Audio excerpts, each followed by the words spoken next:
This is David Holly from Knife Merchant, and I'm going to give a quick demonstration video on how to sharpen a compound bevel knife.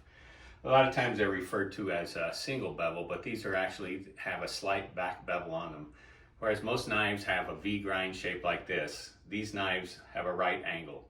So you do most of your sharpening on the face side of the knife with a small back bevel. The face side of the knife is the side that's going to be logoed on a right-handed knife. Generally, we come through down to find the angle by just pressing hard down here on the cutting edge. Make sure you have a correct grip on the knife and do 80% of your sharpening on this side. The percentages, 80, 20, 60, it is a matter of personal preference. The knife was generally intended to be one-sided, so I like to keep it as close to 80 or 90% as possible. The only reason you might want to differ from that is if the knife tends to wander when you're cutting hard vegetables, if it starts to try and follow that initial bevel. But you just sharpen on this side until you have developed a burr on the back side. Now, the front side you'll be doing at a low angle, somewhere between 15 to 18 degrees, depending on the brand. This is a Masahiro, so we'll be doing this one right at 16 degrees. The back side is going to be much steeper. On the back side, you pretend as though it were a German knife and come in at 22 to 25 degrees and sharpen the back side. Now, as far as how do we know if it's 20%, I really don't. There's no very decent way to measure this. So what I'm doing is just sharpening until that burr rolls back over to the front side. So very little on the back side, and once I feel a nice burr, then we're done. Now to finish it off so we're not leaving a burr on either side, we do a little stropping back and forth.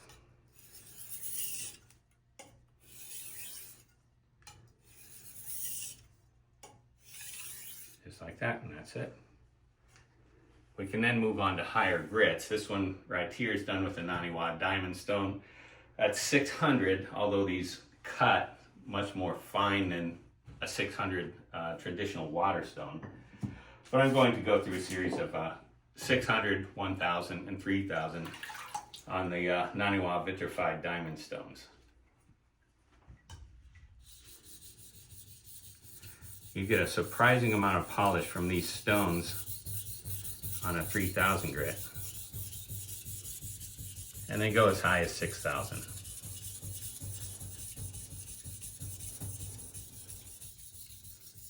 This knife was already in very good condition, so it does not take a lot of sharpening. So we take a look at it and make sure that we have nice, even bevels. I don't know if we're able to see that. And then I'm feeling to make sure that the burr is even all the way up and down the back side. And then I'll come through and do the back side again at a higher angle.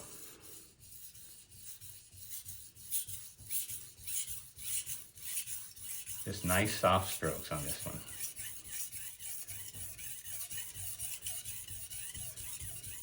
And that's about all it will take. Yes, it's fully burred onto the front side.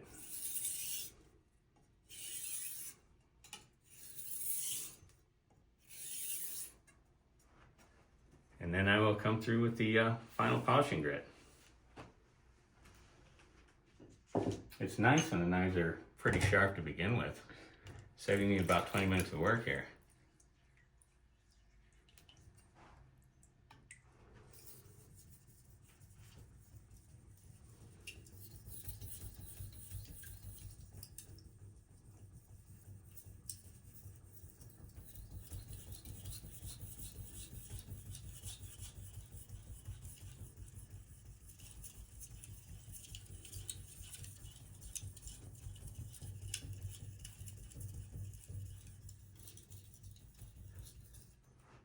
And then I flip it over and use my left hand for the backside.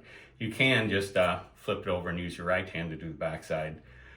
I'm not comfortable with that because I've been ambidextrous and doing it this way for so long.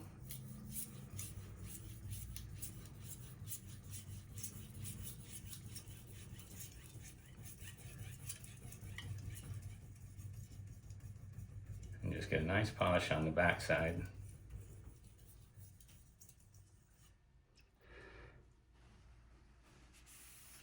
and when you're done, let me bring this down low so we can see, but you have a very visible, pronounced bevel on the face side of the knife. Whichever brand you have, it'll have the logo there. When you flip it over to the back side, it should be a very small, almost imperceptible bevel.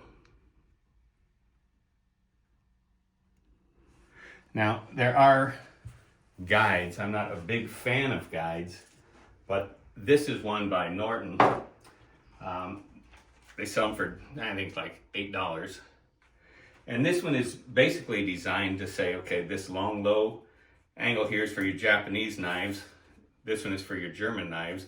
This is a very good little tool to give you an idea here on how to set the angle. If you're just looking for a guide, the face side of the knife would be a nice low angle like this. And then the back side of the knife would be the steeper German angle. And that's what we're looking for in a compound bevel knife. Thank you.